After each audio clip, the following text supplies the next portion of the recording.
Je t'aime, comme un fou, comme une star de cinéma.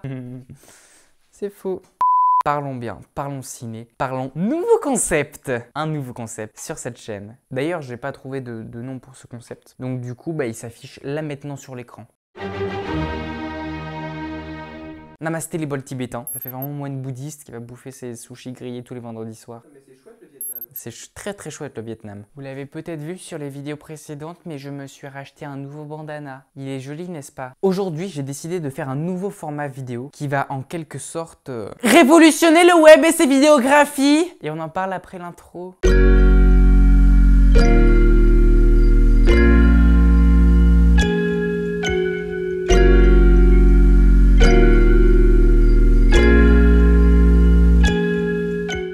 Rapidement, je t'explique le concept, ok? Il y a des récifs on a que ça marche, c'est bien de bon. Non mais c'est que je voulais la refaire vraiment en vrai. Rapidement, je vous explique le concept, ok? Rapidement, je vous explique le concept. Rapidement, je vous explique... Rapidement. On parle d'un film qui n'est pas encore sorti au cinéma. On prend des infos qu'on a déjà sur ce film, on analyse les bandes annonces. Bref, tu vois le truc, on essaie de trouver des infos sur un film qui n'est pas sorti et on essaye d'en tirer des hypothèses. Je trouve ça super chouette de prendre un film où tu n'as aucune info dessus et essayer de trouver des hypothèses sur quoi, sur que... C'est chouette. Non mais moi je trouve ça chouette. Et pour le premier épisode de cette série, je te propose de prendre un film où il y a beaucoup de choses à dire. Ce film, je le surkiffe. Même si je l'ai pas vu, hein, je ne l'ai pas vu puisqu'il n'est pas sorti au cinéma. Et ce film, tout simplement, c'est Tenet de Christopher Nolan.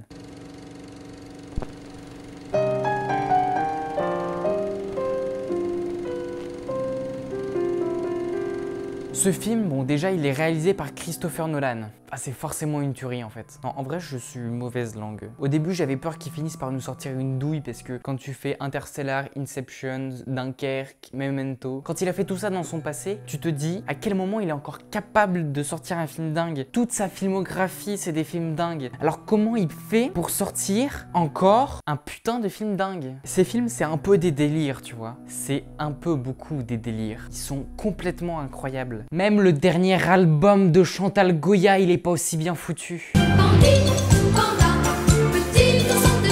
Donc je suis parti voir la bande-annonce, assez sceptique de voir encore un film bien, parce que je me suis dit qu'est-ce qu'il peut faire d'autre de mieux. Et là, la bande-annonce, elle m'a achevé. Je me suis couché sur le sol et j'ai dormi pendant à peu près 3 heures jusqu'à ce que je me réveille et je me dise c'est un rêve, Nolan ne peut pas sortir encore un film comme ça. Et bah si. Sachez que cette information est fausse, il n'a pas dormi. Oui, sachez que cette information est fausse et je n'ai pas dormi 3 heures. J'ai bugué vraiment, enfin j'ai halluciné. Et j'ai compris qu'encore une fois, ils n'avaient pas fait les choses à moitié. Il y a tellement de choses à dire, la bande-annonce est tellement complète, ça me hype. Il y en a dans tous les sens. Et je te propose qu'on commence par lire ensemble le synopsis et ensuite on rediscute de tout ça. Muni d'un seul mot, Tenet. Et décidé à se battre pour sauver le monde, notre protagoniste sillonne l'univers crépusculaire de l'espionnage international. Sa mission ? Le projettera dans une dimension qui dépasse le temps. Pourtant, il ne s'agit pas d'un voyage dans le temps, mais d'un renversement temporel. Tu vois Inception? Tu vois Interstellar? Et ben maintenant tu vois Tenet. Et ok, juste ok. Tu vois Choupi au village des tortues? Je crois que je vais offrir mes organes à Nolan. Déjà le titre. Est-ce que tu sais ce que c'est qu'un palindrome? Prenons cette phrase. Engage le jeu que je le gagne. Est-ce que tu vois le truc? Bien. J'ai écrit, tu vois, cette phrase, engage le jeu que je le gagne, je l'ai écrit sur ce tableau. Mais comme je me rends compte que la technologie est beaucoup plus évoluée, eh bien tout simplement maintenant on va dire au revoir au tableau. Et tu as tout simplement ici un tableau virtuel qui s'affiche pour pouvoir mettre la phrase et t'expliquer plus en détail. Si tu prends la phrase et que tu inverses toutes les lettres, genre tu prends le premier mot, tu prends le dernier mot, tu inverses toutes les lettres, enfin bref tu vas comprendre, et bah tu obtiens exactement la même phrase, à la lettre près. Et si tu prends le mot Tenet, c'est beaucoup plus flagrant visuellement, on est d'accord. Si tu prends le mot Tenet, et bah c'est exactement la même chose. Tu peux inverser toutes les lettres et ça reste toujours le même mot. Et rien que le titre, il en dit déjà beaucoup sur le film. C'est tout. On peut déjà imaginer quelque chose de complexe, qui a un sens, qui peut être inversé. Après, chacun a sa propre image, hein, mais moi, c'est ce que je vois en tout cas. Quelque chose de complexe, quelque chose d'inversé, qui peut se lire dans plusieurs sens. C'est super intéressant. Autre chose aussi, avant de passer à la prochaine catégorie, quelque chose qu'on peut noter qui est hyper intéressant, c'est que Nolan le fait souvent sur ses films, mais là il le fait encore. Il a tourné Tenet au 70 mm et à l'IMAX. Ce sont deux technologies qui ne sont absolument pas des technologies puisqu'elles datent de très longtemps. C'est-à-dire que le 70 mm, c'est de la pellicule mais version gigantesque, et l'IMAX c'est à peu près la même chose mais encore plus grand que le 70 mm. Donc Tenet a été tourné à la pellicule, mais la pellicule Deluxe plus si tu vois ce que je veux dire. Et Nolan le fait assez régulièrement sur ses films, mais il a décidé de le refaire encore une fois sur Tenet et c'est hyper intéressant. Première hypothèse que j'ai pu faire grâce à ces quelques mots. Vous avez préféré mourir plutôt que d'abandonner vos collègues.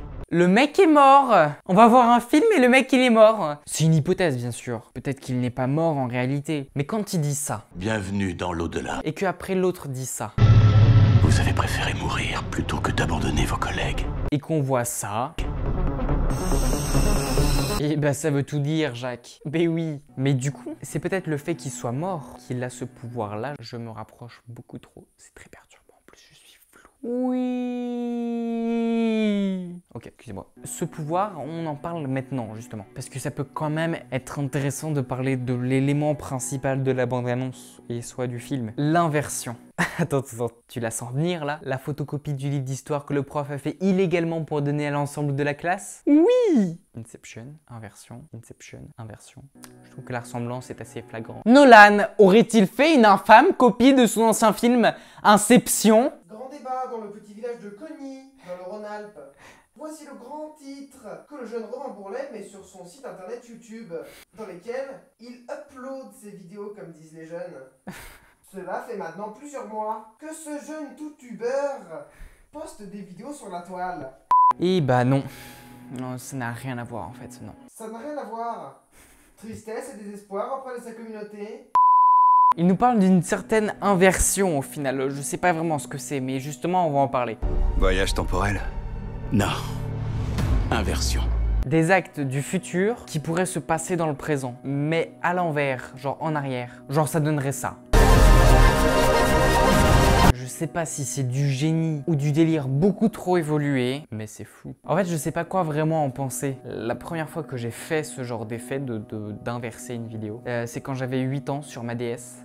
Voilà. C'est pour ça que ça me perturbe un peu, parce que du coup je sais pas quoi en penser, parce que je sais très bien que c'est beaucoup plus évolué en fait l'effet en lui-même. Mais du coup ça me perturbe un petit peu quand même. Mais du coup alors attention, parce que ça m'étonnerait que eux ils fassent ça avec une DS. Je suis pas sûr que l'IMAX 70 mm ça soit à peu près la même chose qu'une DS. Quand j'ai écrit cette vidéo, je discutais avec quelqu'un. Ce mec s'appelle Lucien Pigné, il est vraiment incroyable, il m'aide à faire des vidéos sur la chaîne, et puis il est trop bien, et puis je mets son Insta en 3, 2, 1, voilà, c'est bon. Il m'a parlé d'une théorie plutôt incroyable. Ce film, il a des scènes à l'envers. C'est-à-dire que tu prends un rush vidéo qui part de A à B, et ensuite tu l'inverses, tu prends de B à A. Ça veut dire qu'il y a peut-être des scènes qui se regardent à l'envers. Prendre une partie du film et la lire à l'envers. Ça se trouve, genre à la fin du film, on va apprendre que c'est possible de retourner le film pour qu'il puisse se lire à l'envers, ou qu'il y ait des scènes qui puissent se lire à l'envers. Des scènes qui pourraient avoir une autre signification si elles étaient lues à l'envers et lues une deuxième fois. Et là, mon cerveau, il a pris feu. Parce que Nolan, c'est vraiment le type de mec qui serait capable de te foutre ça dans un film. En même temps, c'est tellement improbable et tellement jamais vu sur un film de cette ampleur, sur un film aussi important, que du coup, je sais pas. Et c'est très fort. Du coup, ce que j'ai fait pour tester un petit peu comme ça, même si ça m'étonnerait que ça marcherait, j'ai pris les bandes annonces, je les ai mises dans un logiciel de montage et je les ai inversées. Et il y a certaines scènes qui m'ont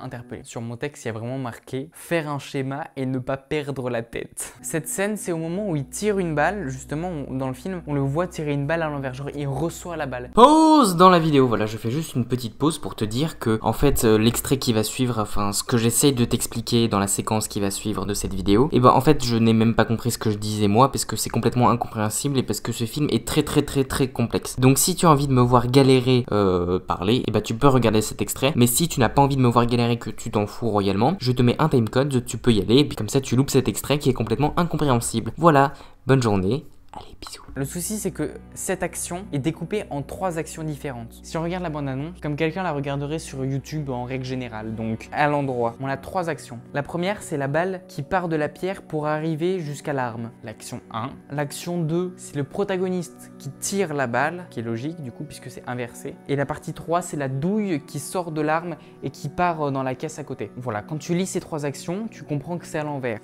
Mais ce qui est très intéressant, c'est que quand tu regardes cette bande-annonce à l'envers, l'action 1 se retrouve en dernier, l'action 2 après, l'action 3 après. Et là, ça devient pas vraiment logique. Parce que du coup, la première action devient le moment où, si tu veux, la douille part.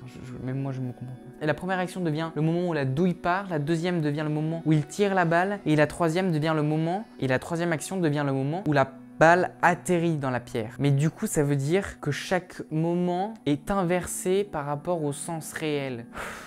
En fait, c'est tellement complexe que même moi, j'arrive pas à comprendre ce que je dis. C'est parce que c'est une sorte de retournement à l'intérieur d'un retournement. Et c'est ultra complexe et j'arrive même pas à comprendre ce que moi je dis. C'est fou. Ce film me passionne et en même temps me pose tellement de questions, tellement ça me perturbe parce qu'il est complexe en fait. Je pense que vous n'avez pas vraiment compris ce que je viens de dire. Du coup, je vous explique un autre passage qui m'a interpellé, qui sera sûrement plus simple à comprendre. C'est celle-ci. Je ne vois pas d'apocalypse là. Non. Si on regarde bien, il y a une action simple qui est de tendre sa main et hop, il y a une pièce en métal qui ratterrit dans sa main comme si tout simplement l'action se faisait inverser. C'est comme s'il lâchait une pièce sur le tapis, sauf que là, à la place, elle remonte dans sa main puisque la scène est inversée. Ce que tu comprends. Quand on regarde cette scène à l'envers, on se rend compte d'une chose, qu'il n'a pas lâché la pièce en métal et qu'ils ont inversé le rush au montage. On se rend compte que certaines scènes à l'envers ont été tournées en temps réel au moment du tournage. Toi, comprendre des délire que moi vouloir expliquer parce que moi pas comprendre vraiment ce que moi vouloir expliquer. Des scènes ont été tournées normales, tu as un mec et une madame qui marchent, voilà, et ils ont donné l'illusion que la scène avait été retournée au montage. C'est-à-dire qu'il tend sa main et la pièce remonte dans sa main alors que au final, c'est arrivé dans la réalité. La scène n'a jamais été inversée au montage. Donc c'est par exemple un aimant qu'il avait dans sa main et quand il a ouvert sa main, la pièce en métal est revenue jusqu'à sa main. J'espère que tu comprends vraiment parce que c'est hyper complexe et même moi je me comprends pas. Mais c'est très bien joué de la part de Nolan. On sait que lui il préfère tout ce qui est réel au FX et c'est très compréhensible. Moi je suis exactement pareil. Mais du coup là, il nous montre dans un sens qu'il est capable de réaliser des choses dans le monde réel alors qu'elles devraient ne pas être possibles. Un autre truc aussi qu'on a remarqué, c'est la complexité des scènes à tourner. Prenons l'exemple de cette scène. La cascade, elle est beaucoup trop complexe pour être tournée à l'endroit et donner l'impression qu'elle est tournée à l'envers. C'est-à-dire que la voiture se déforme, donc elle peut pas être tournée à l'endroit avec une voiture qui se reforme, c'est pas possible. Elle a forcément été tournée et remise à l'envers. Mais si cette voiture va en avant, donc qu'elle roule en avant, il faut que les autres voitures derrière roulent en arrière, puisque la voiture est inversée, genre dans le sens, puisque la voiture est inversée dans le sens du truc. Si les voitures roulent en avant et que la scène a été tournée en arrière, alors il faut que dans la réalité, les voitures roulent en arrière pour donner l'illusion que les voitures vont en avant. C'est excessivement complexe, mais j'espère que c'est compréhensible parce que c'est hyper intéressant. La logistique de tournage est excessivement poussée. Et là, on voit qu'ils sont vraiment incroyables parce que réussir à prévoir une cascade en fonction de comment, c'est hyper complexe à préparer. Et eux, ils ont réussi et réussissent largement. Et ça me passionne. Je me dis, ces mecs, ils sont incroyables. Mais du coup, le mot Tenet, il fait quoi ici? Eh ben, je sais pas. Non, je sais pas. Je t'ai dit, j'ai pas vu le film, donc je sais pas. L'hypothèse que j'ai pu en déduire, c'est qu'il prononce le mot Tenet pour voir le futur. Ou plutôt pour vivre le futur. Oui, ça part très loin. Si tu découvres d'autres trucs sur la bande-annonce, et parle-en en commentaire parce que c'est super intéressant. Moi, je trouve ça passionnant. Et on peut créer des hypothèses ensemble. Et ça, c'est génial. Bien. Alors là, ils ont fait très fort. C'est juste incroyable. Les affiches sont des palindromes. Même Sarkozy, il est parti à Taïwan tellement il a rien compris lui non plus. Prenons celle-ci pour commencer. Toujours prendre une pour commencer. Parce qu'on peut pas commencer par elle.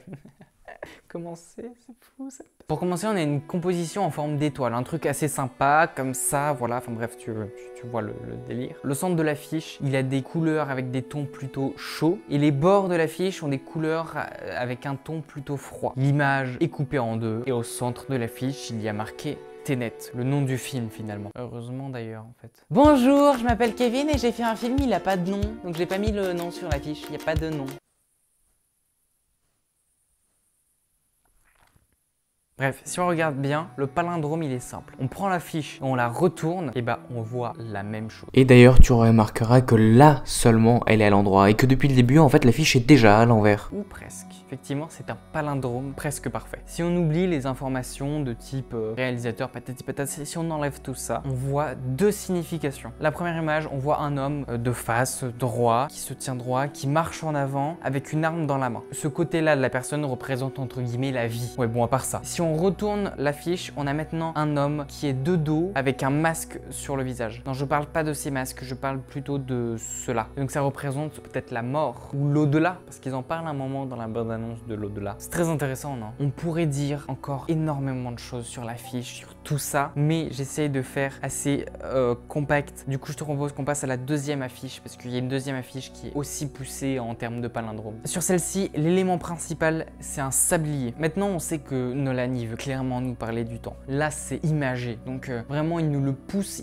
il nous donne le mot temps, tu sais. Il nous le met dans la main, il nous dit, là, tu vois, j'ai le temps dans la main. Et le temps, tu vas le manger parce que je veux que tu saches que mon film parle du temps. Voilà, c'est ce que nous dit Nolan. Bon, sur l'affiche, on peut lire Tenet. Et si on la retourne, on peut toujours lire Tenet. Et c'est pas le même type de palindrome. C'est-à-dire que c'est pas l'image qui est coupée en deux, mais c'est une forme géométrique. Le sablier en lui-même est un palindrome. Si on le retourne, il a toujours la même forme. Bref, quand on retourne l'affiche, on a maintenant l'homme qui est à l'endroit, qui est face à nous, et le bateau qui est aussi à l'endroit et qui nage un petit peu sur l'eau. Je sais pas comment on dit pour un bateau qui vogue. Bref, qui est sur l'eau comme ça. L'eau qui est représentée par le sable du sablier. C'est intéressant, ils font un petit mélange des deux. Bateau qu'on voit aussi dans la bande-annonce. Est-ce que l'intrigue du film se passerait pas dans le bateau ou elle serait en lien avec ce bateau justement? On va revenir un peu sur les indices qui nous parlent du temps parce que là ça commence à faire beaucoup. Entre le sablier et la petite phrase qu'il y a sur la deuxième affiche, y compris sur les autres affiches et sur tout ce qu'on peut voir sur le film, on va en parler. Il y a plein d'autres indices qui nous parlent du temps. Ce sont des phrases et vraiment on sent une tension dans ces phrases. Et cette tension elle nous dit, écoute mec, le film il va être chouette en fait, donc va le voir, c'est super sympa. Et ça me hype vraiment parce qu'on n'a pas d'informations réellement sur le temps, sur comment est-ce que ça se passe. C'est du coup sûrement en lien avec l'inversion, mais c'est excessivement mystérieux et pourtant on a énormément d'informations et du coup ça me donne vraiment très envie de voir ce film en fait. Ça me hype de fou. Alors, à quel point le film te transporte sans même l'avoir vu? Parce que moi clairement,